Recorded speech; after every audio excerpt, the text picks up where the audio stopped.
noches a todos.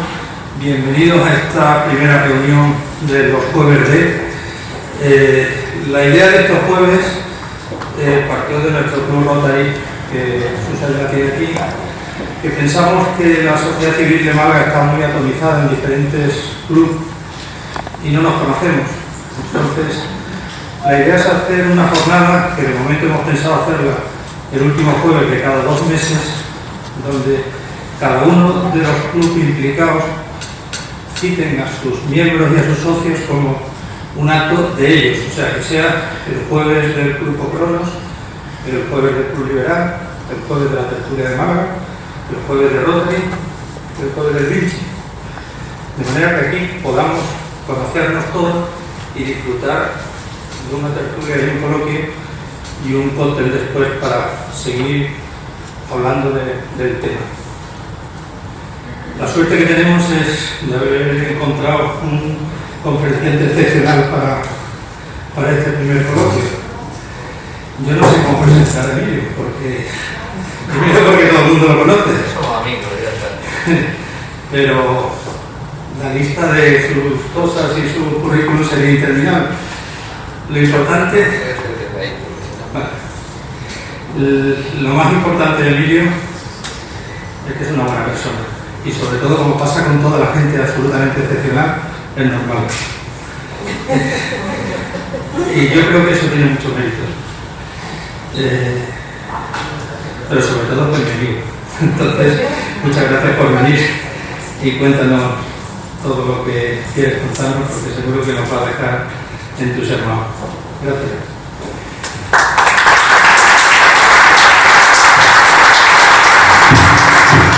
Bueno, lo voy a hacer desde aquí mejor, porque si no, no. A ver, aquí. Vale, aquí. Bueno, me voy a quitar ¿no? Bien, buenas tardes a todos. Miguel, ¿se oye? Sí. Vale. Bueno, buenas tardes a todos. Muchas gracias, Miguel, por invitarme aquí esta tarde, que, bueno, tiene que tener algo que hacer, porque por primera vez en mucho tiempo está lloviendo, o sea, que estas reuniones tenéis que hacerlas más a menudo, ¿no? Tal como está la cosa, ¿no? Muchas gracias, Rodrigo, por invitarme a un tema que a veces no hemos hablado y, bueno, y que nos da pie a la reflexión. ¿Qué nos ha enseñado el coronavirus? Que nos ha enseñado todo lo malo que tiene que tener a veces algo bueno, ¿no? En relación al cáncer, ¿no? Yo voy a hablar aproximadamente unos 25-30 minutos, creo que más tiempo tampoco es adecuado y luego pues seguramente pues hablaremos, ¿no? Tengo aquí mi cuaderno en el que yo normalmente tomo notas para que no se me olviden las cosas y poder luego desarrollar. Bueno, hace, pues, no hace 2 años todavía, pues, en un sitio que era Wuhan, que yo no lo había oído en la vida, no sé si aquí lo había oído alguien, pasó algo, todavía no está claro cómo pasó, de qué forma, si fue algo que ocurrió de un murciélago que estaba por allí dando vueltas y pasó un animal y ese animal a una persona, si el murciélago estaba en algún sitio, lo estaban experimentando, en fin, esto no se sabe. La cuestión es que pues ha ocurrido con un efecto mariposa, ¿no? Un murciélago en Wuhan pues ha dado lugar probablemente a un mundo diferente y diferente. Yo creo que todo aquel o todas las personas que en algún momento hemos pensado que esto iba a volver a ser como era en la Navidad del año 2019, probablemente nos vayamos a equivocar. El mundo que viene o el mundo que está seguramente va a ser bastante diferente, muy diferente en muchas cosas al mundo que nosotros teníamos antes. Supongo que algunas para mal y otras para bien. Vamos a ver si somos capaces por lo menos de maximizarlo. Entonces, ¿Qué nos enseña el coronavirus con respecto o qué ha significado el coronavirus en relación al cáncer, pero en relación a las enfermedades en general, ¿no? Bueno, pues yo creo que ha puesto encima de la mesa la importancia de la salud. Esto es una cosa que la salud, todo para nosotros es muy importante todos los días de la lotería de la vida, pero la salud es una cuestión muy importante. Es tan importante que una de las razones que se arguyen para que determinados sitios no tengan un desarrollo determinado es que la salud de la población es mala, ¿no? Por eso una población con mala salud es, digamos, un signo de que las cosas no van a ir bien. Y claro, la salud es muy importante para todos desde un punto de vista personal, ¿no? Y aquí viene la comparación, ¿no? El coronavirus ha sido disruptivo en el sentido que ha supuesto el fallecimiento de muchas personas de una manera bastante dramática y ha supuesto también la enfermedad y un impacto en la salud de mucha gente que no ha fallecido, pero que ha estado aislada en un hospital con unos niveles de angustia probablemente que no se veían desde hace mucho tiempo, porque la verdad no estábamos acostumbrados a las enfermedades infecciosas epidémicas. Ya la gripe, que era una de las que teníamos, pues bueno, prácticamente se había interiorizado, pero una como esta, que tuviera tales niveles de letalidad, pues no ha sido importante, pero no lo habíamos visto. Pero también ha sido importante no solo para la salud personal de las personas, ha sido importante desde el punto de vista del daño económico que ha ocasionado.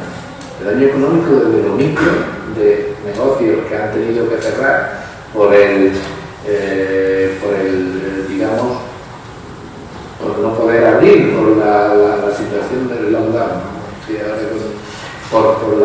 Esa situación, la situación del confinamiento, hasta desde el punto de vista macro, los países, pues todos los países desarrollados, pues han ido a unos niveles de deuda estratosféricos, ¿no? Unos niveles de deuda que solo se habían visto en el mundo después de una guerra, ¿no? Estos niveles de deuda solo se habían visto, por ejemplo, en Europa o en Estados Unidos después de la Primera Guerra Mundial o después de la Segunda Guerra Mundial, de forma que, aunque no sea evidente porque ha sido un poquito día a día, pero ha sido un shock de tal envergadura que desde el punto de vista socioeconómico ha sido terrible, ¿no? Y lo que es cierto es que las deudas siempre acaban pagándose. Esperemos que acabemos pagándolas de una buena manera, ¿no? Porque si no es importante. Por eso esta enfermedad también ha tenido muy y luego la pérdida de oportunidad, ¿no? La cantidad de enfermedad que ha ocasionado y que ha supuesto, digamos, una pérdida de oportunidad en relación al trabajo muy importante. Y aquí quiero hacer la primera comparación con el cáncer, ¿no? Porque claro, el cáncer es una epidemia también, es una epidemia y luego veremos los números. Lo que ocurre es que al contrario del coronavirus es una epidemia a cámara lenta. Es una epidemia a cámara lenta. El coronavirus veíamos una tasa de incidencia acumulada cada 14 días. Y el cáncer es una epidemia muy importante que se mide en años. Y por eso los humanos nos cuesta más, de una manera fina, digamos, identificarlo. Pero es una epidemia que tiene una alteración social a cámara lenta y económica del sufrimiento personal exactamente o más que el coronavirus. Porque el cáncer es la primera causa de muerte en personas de menos de 65 años. En personas de menos de 65 años las enfermedades cardiovasculares son las reinas de la mortalidad, pero en personas de menos de 65 años el cáncer es la primera causa de muerte. Lo que significa que, aparte del sufrimiento para las personas y para las familias de una muerte prematura, está el impacto socioeconómico que tiene la mortalidad en personas jóvenes, ¿no? ¿Y qué es lo primero que nos enseña, o desde mi punto de vista, que es una cosa que nos enseña la epidemia de coronavirus con respecto pues desde mi punto de vista, que la toma de decisiones no es racional, que no somos capaces de, digamos, interpretar los números de una manera clara. ¿Cuántas personas han muerto por coronavirus en la provincia de Málaga desde marzo del 2020? El otro día venía en la prensa. Desde marzo del 2020 han muerto por coronavirus en la provincia de Málaga 2.003 personas. 2.003 dramas. Es muy importante, hay mucha gente. ¿Saben cuántos han muerto por cáncer desde marzo de 2020 hasta hoy? Aproximadamente unas 8.000 personas en esta provincia. Probablemente por la vacunación, cuando aprendamos a tratar mejor el coronavirus, con las mascarillas, con la distancia social, con los cambios sociales que hay, la mortalidad por coronavirus disminuirá. La mortalidad por cáncer no. El año que viene se morirán otras 4.500 personas por cáncer en esta provincia. Por tanto, esto es muy importante. Y yo todavía no veo, bueno, no tiene que ser, ¿no?, ese efecto fogonazo de los medios de comunicación, ¿no? Los medios de comunicación prácticamente nos cuentan en tiempo real la televisión, la radio, la prensa escrita, cuántas personas mueren cada día por coronavirus aquí. Hoy ha habido muertos, esto bueno, ni por el cáncer, ni por las enfermedades cardiovasculares, ni por los infartos, ni por nada de eso. Se cuenta, ¿no? De forma que la prensa de alguna forma ha magnificado una cuestión que es importante, que es muy importante, pero que de alguna forma ha oscurecido cuestiones que son muy importantes también y que están ahí debajo, como es la mortalidad por cáncer, ¿no? Por esto es muy importante el número este que he dicho. 2.003 personas han fallecido desde marzo de 2020 en la provincia de Málaga, año y medio. La mortalidad por cáncer en esta provincia más o menos está alrededor de 4.500 casos cada año. Yo creo que los números hablan por sí solos y no hay que decir nada. Pero otra cosa que nos ha enseñado el coronavirus es que la movilización de los recursos sociosanitarios funciona. La movilización de los recursos sociosanitarios funciona. Lo primero, asistenciales, ¿no? Hombre, yo soy médico, trabajo en un hospital y tengo que decir que la inmensa mayoría, casi todo, el personal sanitario, médicos, enfermeras, celadores, administrativos, conductores de ambulancia, etcétera, pues la verdad que han dado de pecho.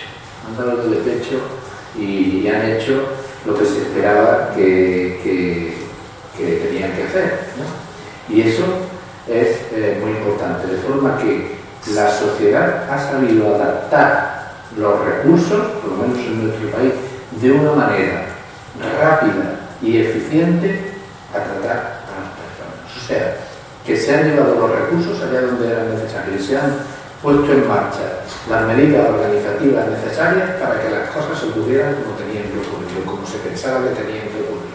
Por tanto, lo primero es que la movilización de recursos funciona. Y luego, otra cuestión muy importante, ¿no?, que es una maravilla y es un monumento a la inteligencia humana, ¿no? Las vacunas de RNA mensajero. Las vacunas de RNA mensajero son, digamos, un monumento a la investigación clínica. Son un monumento excepcional. El RNA mensajero, las técnicas del RNA mensajero como fuente de vacunas se conocían desde hacía varios años. Se tenían nociones de ellas. Lo que era muy difícil, eso sí que se conocía, era hacer que el RNA, que es una molécula que es muy lábil, prácticamente no aguanta en la sangre de ninguna de las maneras, no se degradara y llegara a donde tenía que llegar, que era la célula del sistema inmune. ¿Y esto cómo se consiguió? Y esto se consiguió en los primeros momentos de la pandemia. Se consiguió de dos maneras. Uno, empaquetándolo en unas bolitas de grasa que se llaman liposomas, que es lo que hacen Pfizer y Moderna, que es ahora ya, digamos, a todo pasado, parece que son las vacunas más eficaces, o metiéndolas en virus, como el virus del resfriado del chimpancé, que es lo que hizo AstraZeneca, ¿no? Las dos estrategias estaban bien, eran muy imaginativas, y las dos conseguían que el RNA mensajero pues, se pusiera en contacto con las células inmunes y pusiera en marcha la inmunidad. Y esto es muy importante, y esto, lo verdaderamente curioso y lo verdaderamente loable es que se hizo prácticamente en un año. Eso no había ocurrido nunca. No había ocurrido nunca, se hizo en un año, ¿no? Y no solo esto ha servido para el coronavirus, sino que las vacunas de RNA mensajero probablemente van a tener una gran aplicación en otras enfermedades infecciosas, como son la malaria, el ébola, etc. Y desde luego ya Pfizer y BioNTech tienen en marcha un programa porque probablemente constituya para ciertas enfermedades tumorales, para ciertos cánceres, las vacunas de RNA mensajero seguramente aportarán algo en el futuro. Esta es una cosa que habría que ver. Y luego, otra cosa de las vacunas que a mí me llama mucho la atención es, bueno, pues todas las vacunas, todas las que funcionan, hablan inglés, ¿no? No es que el inglés sea la lengua franca, sino que se han desarrollado en el mundo anglosajón. Pfizer, aunque la idea primaria era de BioNTech, que estaba en Alemania, pero Pfizer a pulmón fue capaz de desarrollarlo sin ninguna ayuda pública. Es la única compañía que no ha tenido ninguna ayuda pública. En un curso de verano estuvo aquí el director general de Pfizer España y explicó cuánto había costado el desarrollo de la vacuna. Yo creí que no lo iba a decir y el hombre lo dijo: 2.300 millones de dólares. 2.300 millones de dólares. Eso, para un país, nada. Lo hicieron. Y la otra vacuna, la de Moderna, que es muy parecida, pues llama la atención quién la ha desarrollado, porque esto aquí nos parece bueno. ¿Sabéis quién ha desarrollado Moderna? Moderna ha desarrollado el Departamento de Defensa de los Estados Unidos, el ejército americano. Ellos tenían investigaciones de RNA mensajero desde hace muchísimo tiempo, en un programa disruptivo que se llama DARPA, que tiene otras muchas cosas, ¿no? de cómo alterar redes eléctricas, en fin, una cosa que tienen programas disruptivos que se llaman bien. Pues un programa disruptivo de este DARPA es de donde nace la vacuna de Moderna, ¿no? Y todas estas vacunas que son de RNA mensajero son las que han funcionado, ¿no? Y esto nos da, digamos, también una visión, digamos, pero optimista, de que estas vacunas se podrán aplicar en un futuro a otras cosas, ¿no? Pongamos en comparación lo que ha ocurrido con las vacunas de RNA mensajero comparada con las otras vacunas clásicas, que es como la vacuna de la gripe: coger el coronavirus, trocearlo, matarlo y ponerlo en una vacuna. La vacuna china, Sinovac y Sinopharm, eficacia del 30%. O sea que si no hubiéramos tenido el músculo de investigación que tiene ahora mismo el mundo anglosajón, estaríamos con vacunas clásicas que tendrían una eficacia del 30%. Seguramente no estaríamos hoy aquí. No estaríamos hoy aquí porque algunos no estaríamos, otros no estarían, y seguramente no nos dejarían que estuviéramos de esta forma, ¿no? Por tanto, eso es muy importante. Y esto pues nos enseña que cuando los recursos se movilizan, pues se pueden hacer cosas, ¿no? Y por tanto, y ya para terminar, ¿qué creo yo que es la enseñanza de todo esto en relación con el cáncer, ¿no? Pues un mensaje positivo, que es que para una epidemia, que no deja de ser una epidemia, lo que pasa es que esa cámara lenta la medimos de una manera diferente y que sepamos no es contagiosa, pero una epidemia exactamente igual que es el coronavirus. Un esfuerzo estratégico a nivel de investigación y a nivel asistencial seguramente conseguiría mejorar los resultados de una forma muy importante. La enseñanza, yo creo, cara a la población y cara a la sociedad, es que probablemente debamos exigirle a nuestros representantes políticos, debemos exigirle que, uno, la salud es muy importante. Estamos hablando hoy aquí del cáncer, pero hay otras muchas enfermedades a las que se podía aplicar la misma historia. Que la salud es muy importante y que cuando de una forma coordinada, global, se ponen esfuerzos a la hora de la investigación y se ponen esfuerzos para llevar esos avances que se han conseguido en la investigación a la población de una manera rápida, los resultados los tenemos aquí, ¿no? De una mortalidad que tuvimos prevacuna, pues ahora no sé cuánto, pero yo creo que desde que la vacuna se generalizó, desde mayo, junio de este año, la mortalidad ha caído en picada. O sea que eso es posible. Eso es posible. ¿Qué es lo que hay que hacer? Hay que investigar y hay que trasladar todos esos resultados de la investigación a la práctica, a la carrera. Y eso es posible, lo han hecho las agencias reguladoras que tardan aquí para aprobar un fármaco para el cáncer año y medio, aprobaron la vacuna en 10 días. ¿No? Ya, desde el punto de vista puramente regulatorio, ¿no? Probablemente entre todos tenemos que ponernos las pilas y exigir que esto sea así. Por tanto, dentro de toda esta desgracia y todo este debate que ha sido la epidemia por el coronavirus, pues al menos intentar sacar un mensaje positivo, ¿no? Que es que verdaderamente un esfuerzo coordinado de investigación y asistencial seguramente disminuiría muchísimo el número de esas 4.500 personas que todos los años se mueren.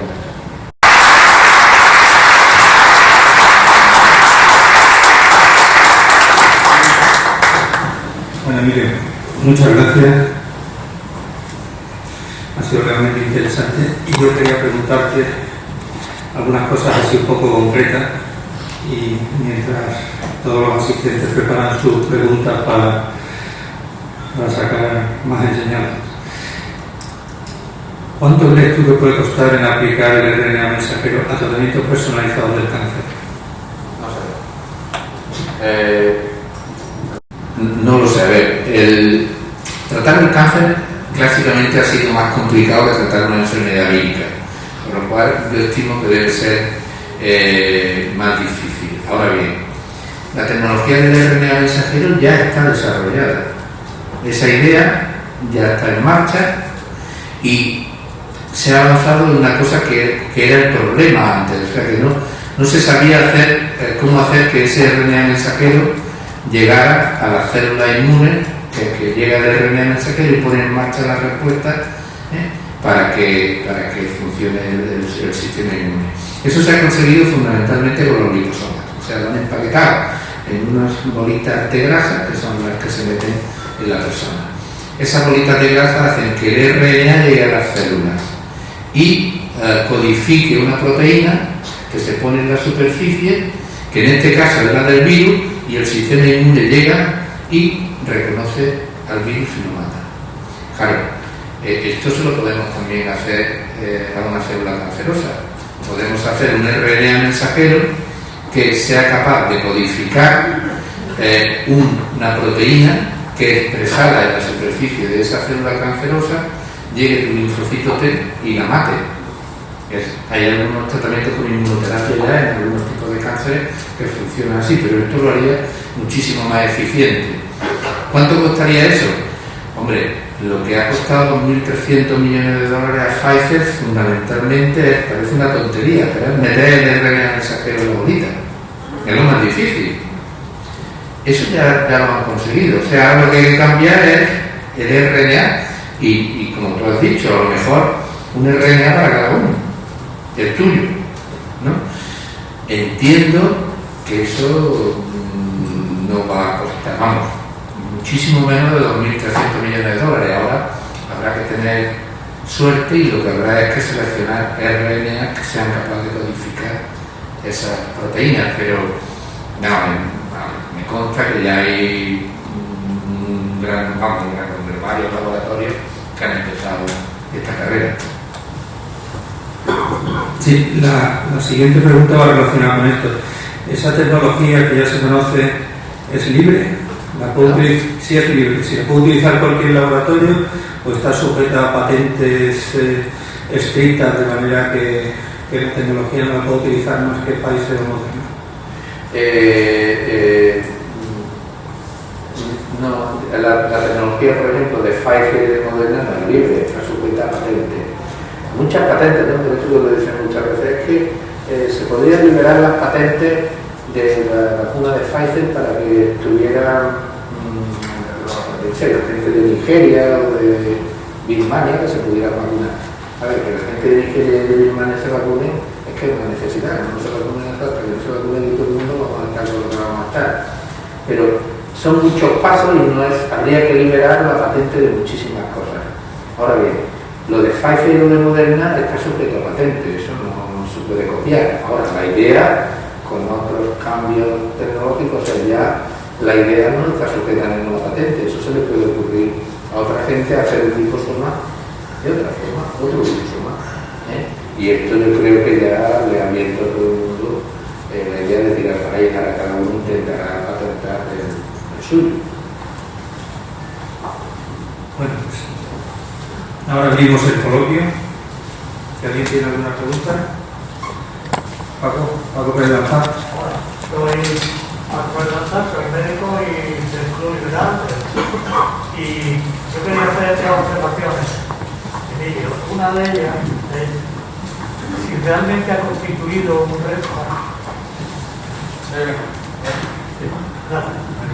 Si realmente ha constituido un retraso importante toda la sobrecarga que ha provocado a lo mejor un aumento de la incidencia de los cánceres y de diagnósticos tardíos y todo eso, por la enorme presión asistencial que hemos tenido. Y ahí tengo que romper una lanza en favor de la medicina primaria, que es la que ha intentado torear todo sin medios.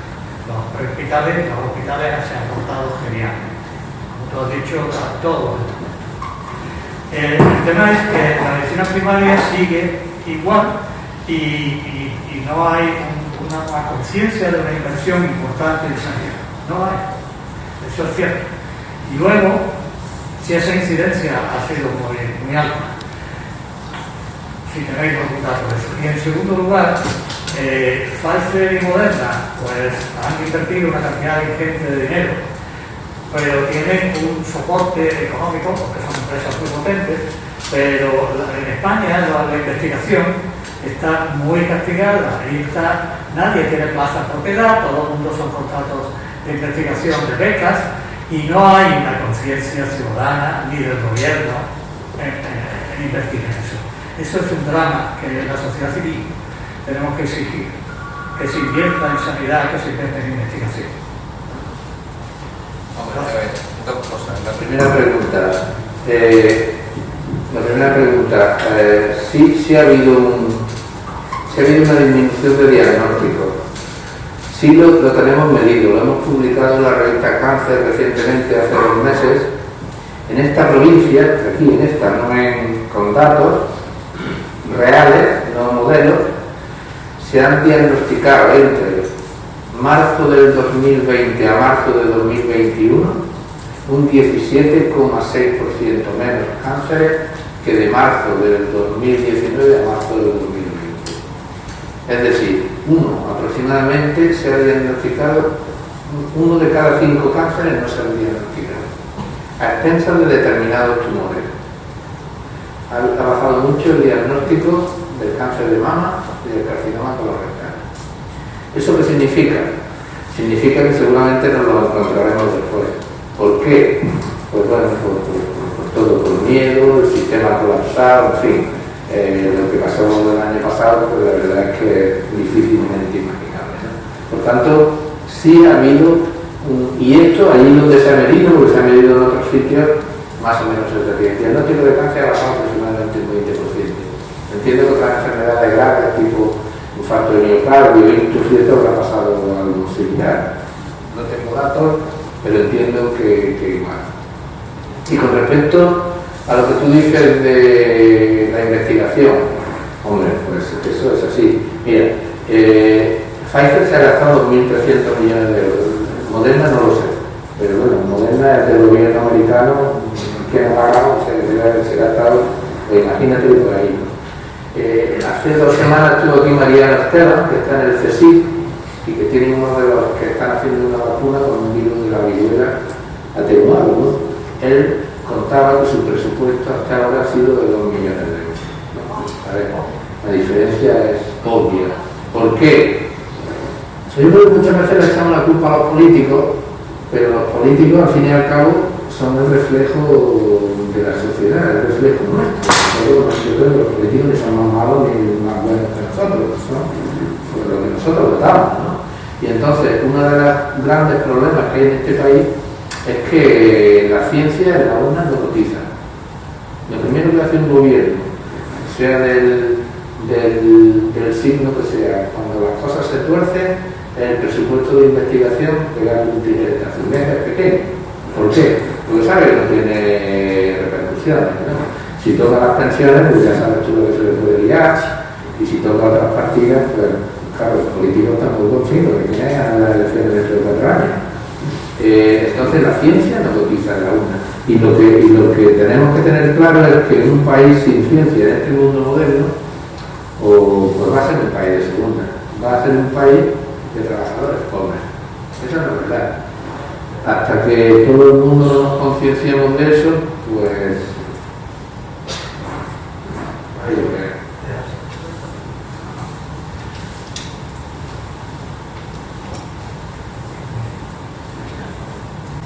¿Otra pregunta? Silencio.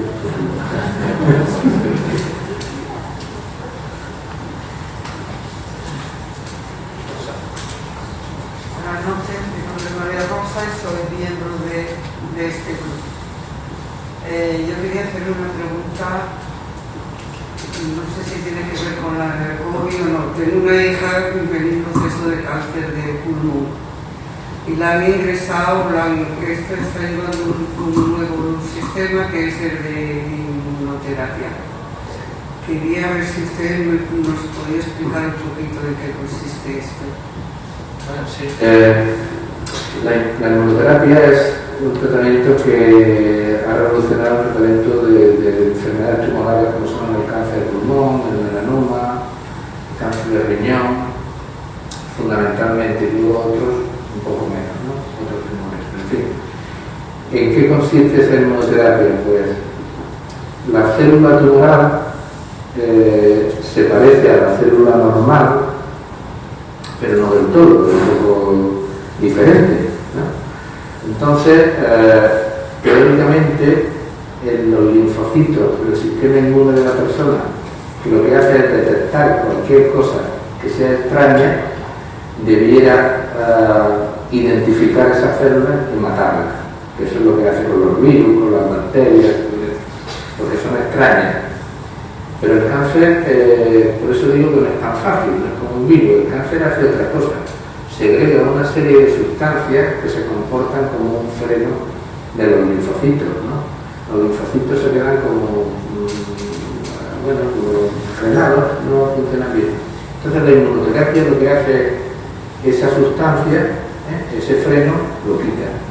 Y el linfocito ataca a la célula tumoral.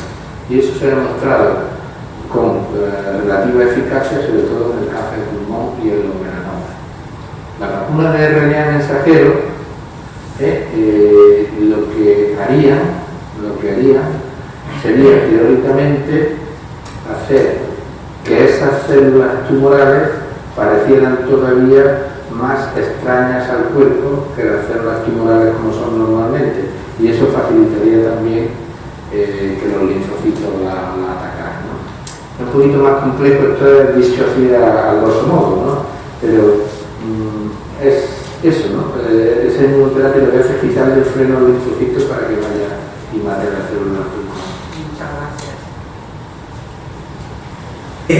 Sí, creo que se ha estado matando todo el mundo lo que es la seguridad social y por ayudar, Pero aparte, sí que me gustaría preguntar, como, claro, la atención primaria se ha visto muy afectada, que por eso es una de las cosas también a la hora de que se detecten muchas de las enfermedades durante un tiempo, lógico también.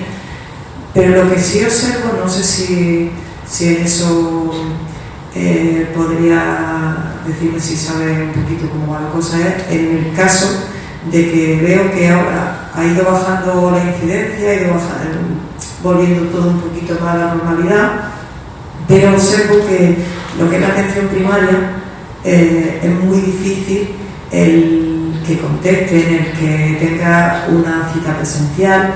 Entonces, si ves que hay algo de avance en eso, ¿se ve o todavía no?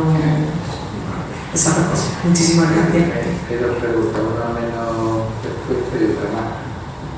Primero vamos a la menos respuesta. Hay un científico americano que se llama Bert Wolverstein, que está en Johns Hopkins, un hospital muy importante en cáncer, que dice que el cáncer es cuestión de malos hábitos, malos genes y mala suerte. Y tiene razón. A ver, malos genes sí. Hay aproximadamente entre un 8 y un 10% de todos los cánceres que se transmiten como se transmiten las escrituras del piso, de padre a hijo. La mayoría no, en el 90, y algo 90-92% no, pero hay un 8 o un 10% que sí, que sí. Entonces, esos son los cánceres hereditarios. ¿Dónde se concentran? Fundamentalmente en el cáncer de mama y ovario y en el cáncer colorectal. Esos son los más frecuentes, aunque hay otros, hay melanoma, algunos cánceres de páncreas, en fin, todos esos, ¿no? Y eso hoy día se detecta en las unidades de consejo genético, es relativamente fácil detectarlo, además muy lucido, porque si tú detectas a la persona que tiene cáncer, no, pero a los familiares sanos que no tienen cáncer, y detectas que tienen una mutación que predispone, claro, eso le puede hacer un seguimiento mucho antes, que normalmente lo que hace es evitar que diagnosticar un tumor en etapa muy tardía. O sea que tiene muy lucido porque verdaderamente sí salva vida. Tú, por ejemplo, hay un síndrome de Lynch, que es el cáncer colorectal hereditario, pues tú tienes que empezar a hacer colonoscopia a los 25 años, no a los 50, ¿no? Pero y funciona. Entonces, eso bien. Y luego la segunda pregunta que le pasa con la primaria, ¿no? Que es una respuesta. Hombre, yo creo que la primaria hay que oírla como antes, que es como si hay un incendio y tú tienes los bomberos cerrados. Yo qué sé. Yo comprendo a lo mejor en la época clave, pues aquello era un shock que era difícil, no sé, lo puedo comprender. Ahora, yo no comprendo que sea un supermercado de un ambulatorio. Yo soy médico, yo sé que esto es políticamente incorrecto, pero no lo comprendo. Que considero que es correcto.